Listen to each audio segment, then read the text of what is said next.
Hola, buenos días o buenas noches, según corresponda.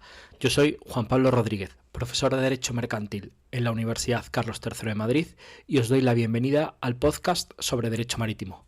Este podcast pretende ser una ayuda para todos aquellos que quieren aprender y profundizar en las instituciones jurídicas más importantes del derecho de la navegación marítima.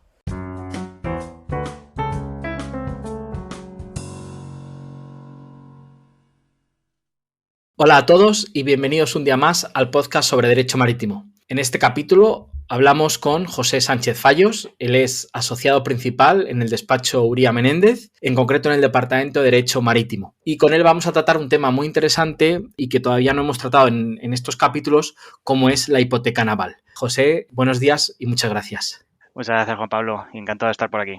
Pues nada, mira José, yo sé que tú eres un experto y además en su momento leí un artículo tuyo muy interesante en la revista Derecho del Transporte sobre hipoteca naval y por eso quería que hablásemos hoy brevemente sobre este tema.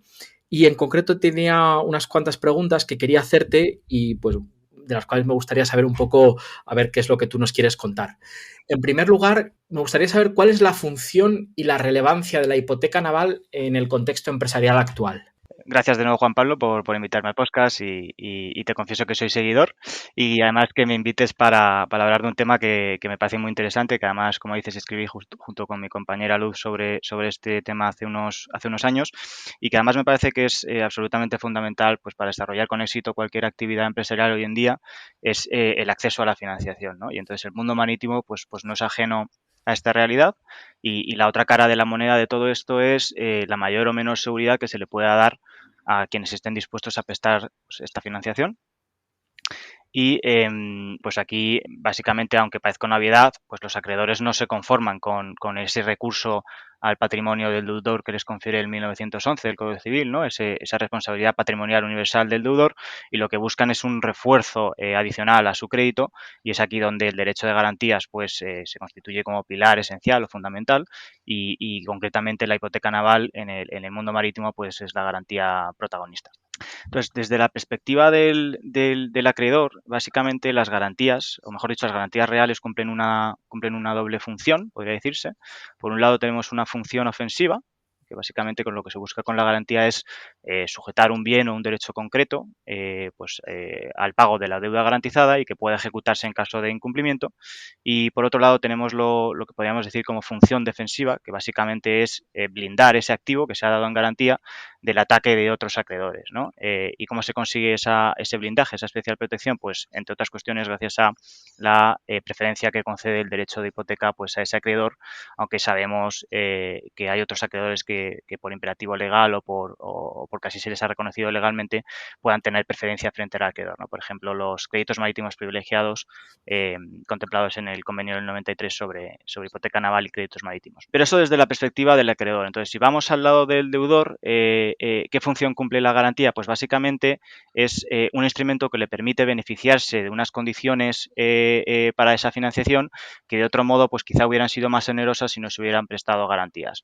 Entonces, es ese instrumento que ofrece el deudor a su acreedor, y que el acreedor pues en última instancia lo que hace es reducir su riesgo para con ese deudor y colocarle en una posición pues mejor o más fácil para ofrecer términos más beneficiosos. Pensemos, por ejemplo, en el tipo de interés que aplicaría una financiación garantizada, pues es más bajo del que aplicaría con carácter general una financiación que no cuenta con garantías.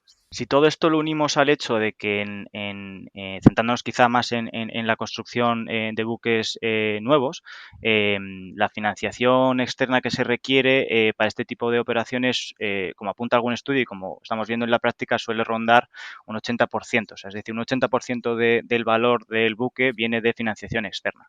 Entonces, aquí fácilmente podemos comprender la finalidad absolutamente esencial que cumple la garantía y en concreto la hipoteca naval pues para astilleros y armadores. Pero en cualquier caso, Juan Pablo, yo creo que al menos de pasada si dedicaste algún espacio en alguno de los episodios del podcast a hablar de la hipoteca naval, quizá para un repaso más general, ¿no?, sobre cómo está regulada en los artículos 126 y siguientes, y quizá podemos aprovechar ahora para hacer zoom en alguna cuestión más Sí. concreta, ¿no?, de esta garantía. Sí, en este sentido, sí, efectivamente. Pasé por encima en ella en algún capítulo, pero vamos, muy de pasada, no con la profundidad, desde luego, con la que tú nos puedes hablar. En este sentido, y como dices tú haciendo zoom, te quería preguntar cómo es el proceso de constituir una hipoteca naval. Vale, pues el proceso de constitución de la hipoteca naval se inicia con un contrato celebrado por escrito y que debe tener un contenido mínimo. Entonces se habla así de la hipoteca naval como contrato en su esfera contractual y como todo contrato, pues el contrato de hipoteca naval requiere de la concurrencia pues de los requisitos esenciales del 1261 del Código Civil, que son consentimiento, objeto y causa. Si pasamos más un poco a los elementos del contrato de hipoteca naval y sin querer ser muy teórico o muy técnico, pues a mí me gusta dividirlos en subjetivos, objetivos y formales. Los subjetivos básicamente es las partes del contrato de hipoteca naval, quienes están ahí en ese contrato, pues por un lado tenemos al acreedor hipotecario, que suele ser un banco o un conjunto de bancos, aunque no necesariamente un banco. De hecho, en las financiaciones en las que los financiadores son extranjeros, estamos viendo cada vez más, por supuesto, a bancos nacionales o internacionales, pero también a otro tipo de instituciones financieras. Tenemos a fondos de deuda, tenemos fondos de pensiones, tenemos también fondos de direct lending. O sea, tenemos un espectro de financiadores pues muy variado. Y en el lado del hipotecante, que es la otra parte del contrato de hipoteca, pues básicamente tenemos al deudor, que puede ser o puede no serlo, puede ser el deudor o no de la obligación garantizada, porque la hipoteca puede constituirse en garantía de obligaciones ajenas. Y aquí quienes están, pues básicamente astilleros y armadores. Armadores entendidos en el sentido coloquial, ¿vale? No en el jurídico, porque la hipoteca debe constituirse por el propietario.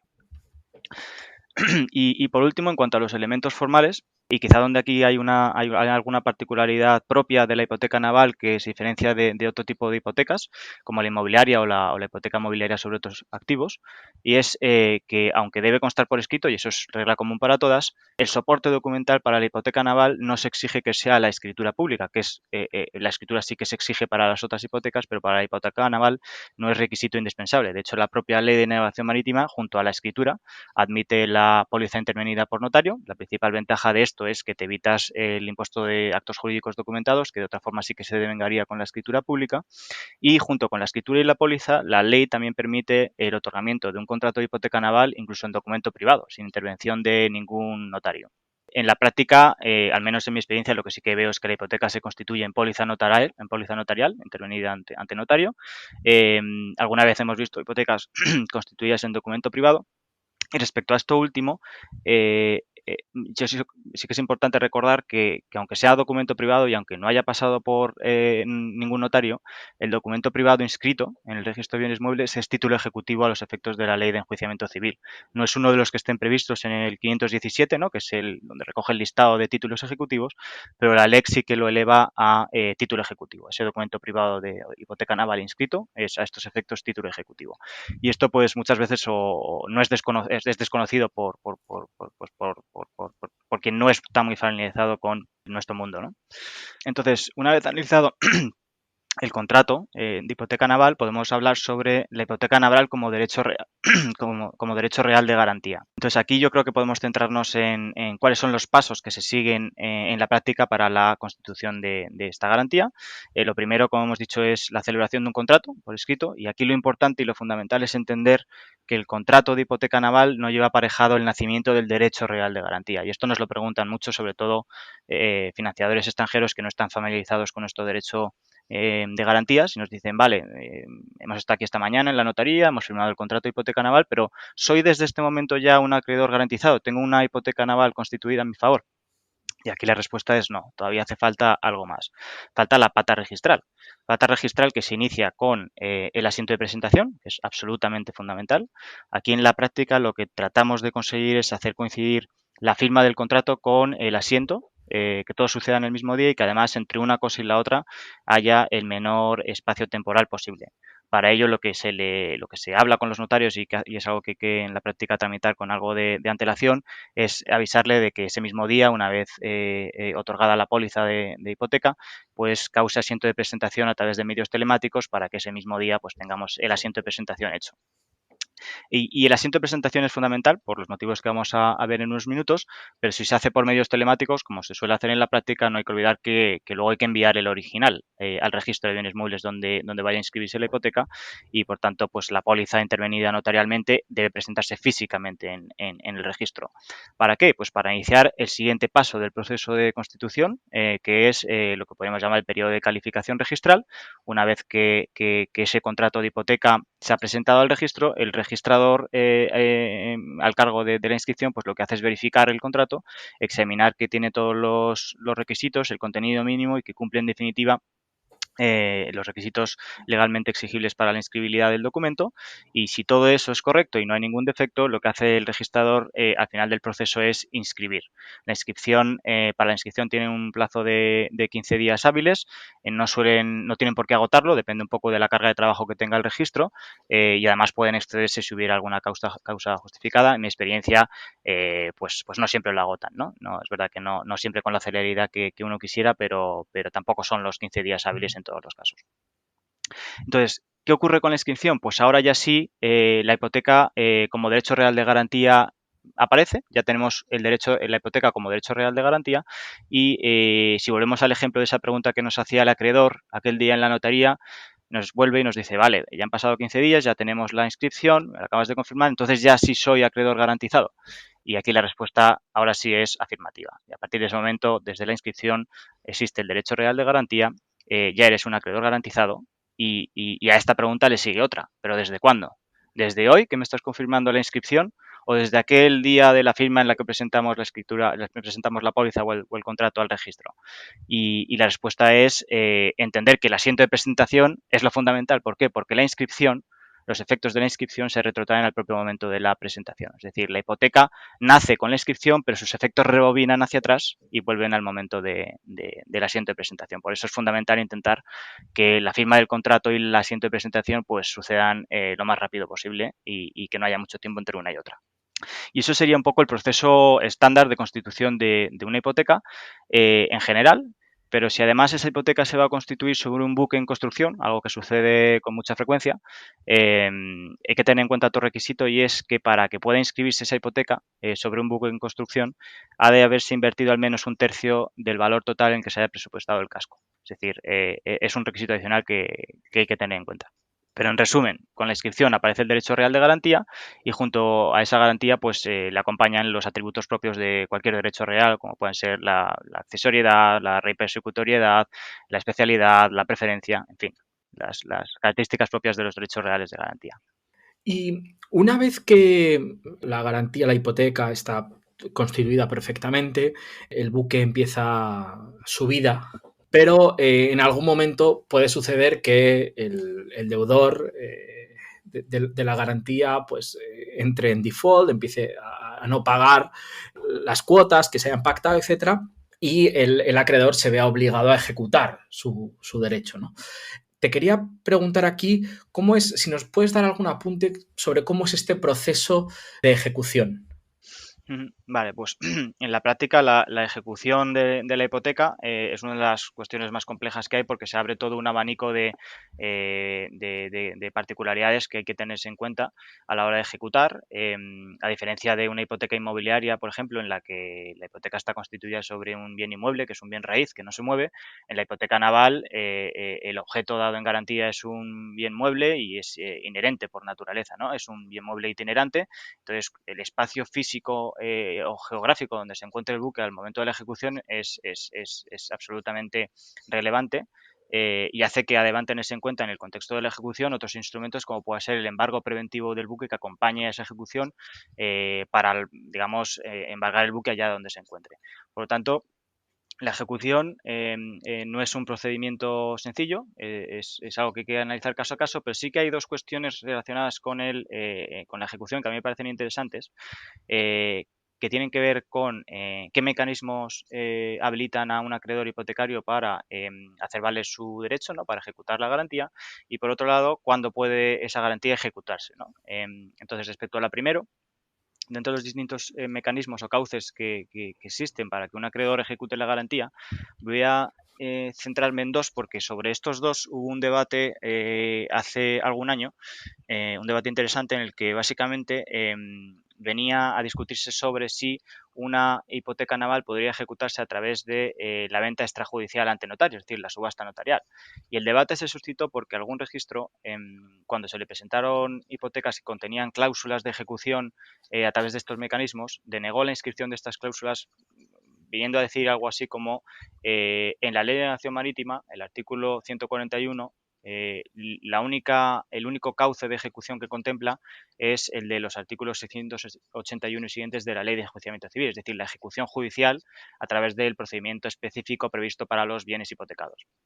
Entonces, siendo esa la única remisión que había en la Ley de Hacienda Marítima, algún registrador pues se planteó la duda. Oye, una cláusula en este contrato de hipoteca que contempla mecanismos de ejecución distintos a los que expresamente contempla la ley, ¿es inscribible o no? Entonces, la discusión se elevó estas posiciones del registro se elevaron a la Dirección General de los Registros Editoriado, que así se llamaba entonces, y la Dirección General lo que vino a confirmar es la ausencia de un monopolio judicial para la ejecución de hipotecas navales, es decir, no es la ejecución judicial el único cauce hábil para la ejecución y confirma al mismo tiempo la perfecta admisibilidad y validez de la subasta notarial como mecanismo para la ejecución. Y respecto al otro tema que me parecía interesante, que tiene que ver con en qué supuestos puede un acreedor hipotecario ejecutar su garantía, de nuevo la Ley de Navegación Marítima, pues en el artículo 140 contempla un listado, ¿no?, en el que encontramos, por ejemplo, el vencimiento del plazo para la deducción del principal o los intereses, el cumplimiento de alguna condición resolutoria de la obligación o cualquier otro supuesto de ejecución que se hubiera pactado por las partes. Sí que hay un concreto supuesto de ejecución que es el contemplado en el apartado B de ese artículo 140, en el que se dice expresamente como supuesto de ejecución la declaración del concurso del deudor. Y a mí esto me parece interesante, sobre todo interesante en el sentido de cómo ha de interpretarse dicho artículo con la normativa concursal y en concreto con los artículos 145 y siguientes del texto refundido de la ley concursal, en los que la regla parece ser más bien la contraria, ¿no? La declaración del concurso con carácter general lo que hace es suspender la ejecución de garantías sobre bienes necesarios para la continuidad de la actividad empresarial durante un plazo de un año. Por eso digo que me parece interesante ver cómo han de interpretarse ambos artículos y hasta donde yo sé no hay ninguna resolución que se haya pronunciado sobre esto.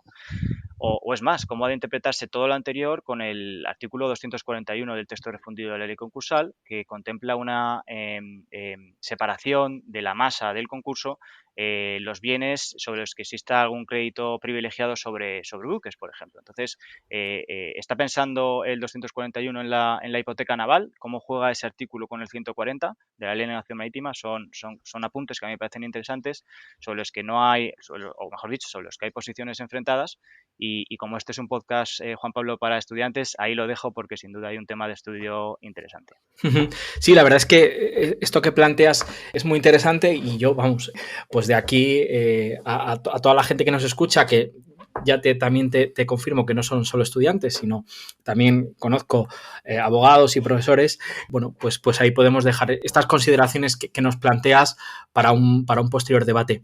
Por mi parte, agradecerte el que te hayas pasado por aquí. Pues muchas gracias a ti, Juan Pablo. Pues nada, un placer. Concluimos aquí este episodio. Espero que os haya parecido interesante. Muchas gracias por vuestra escucha y nos vemos la próxima semana en el podcast sobre Derecho Marítimo.